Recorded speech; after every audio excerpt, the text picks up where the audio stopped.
एक सुंदर जंगल में बहुत सारे जानवर मिलजुल कर रहते थे। जंगल में एक चतुर खरगोश और एक बेवकूफ भालू भी रहते थे। खरगोश का नाम था चीकू और भालू का नाम था भोलू। चीकू और भोलू अच्छे दोस्त थे, लेकिन भोलू हमेशा अपनी बेवकूफी के कारण मुसीबत में फंस जाता था। एक दिन भोलू ने चीकू से कहा, चीकू, मुझे भी तुम्हारी तरह चतुर बनना है, तुम मुझे सिखाओगे ना? चीकू ने मुस्कुराते हुए कहा, बिल्कुल भोलू, पर पहले तुम्हें मेरी बात माननी होगी। एक दिन चीकू ने भोलू से कहा, भोलू, आज हम एक खेल खेलेंगे। मैं तुम्हें कुछ सरल सवाल पूछूंगा और तुम्हें उनका जवाब देना होगा। भोलू ने खुशी खुशी मान लिया और चीकू ने पहला सवाल पूछा, अगर तुम्हें जंगल के बीच में भूख लग जाए तो तुम क्या करोगे? भोलू ने सोचा और कहा, मैं किसी जानवर से खाना मांग लूंगा।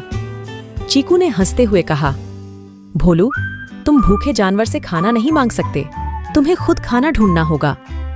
दूसरे दिन चीकू और भोलू जंगल में टहलने निकले। अचानक उन्होंने देखा कि एक मधुमक्खी का छत्ता एक पेड़ पर लटक रहा है। चीकू ने भोलू से कहा, भोलू, क्या तुम मधुमक्खी का शहद निकाल सकते हो? भोलू ने बिना सोचे समझे पेड़ पर चढ़ना शुरू कर दिया। जैसे ही वह छत्ते के पास पहुंचा, मधुमक्खियों ने उसे काटना शुरू कर दिया। भोलू डर कर नीचे कूद गया और चीकू जोर से हंसने लगा। भोलू ने दुखी होकर कहा, चीकू, मुझे क्यों हंसाया?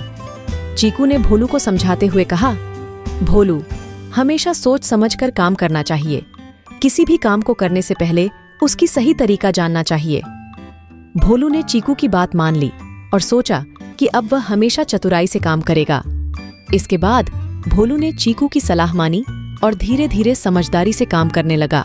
उसने सीखा कि चतुराई से ही जीवन में मुश्किलें हल की जा सकती हैं। चीकू और भोलू की दोस्ती और भी गहरी हो गई और वे हमेशा साथ में हंसते खेलते रहे। Thank you for watching. Stay connected to watch more videos. Please like, share and subscribe. Really need your support for motivation.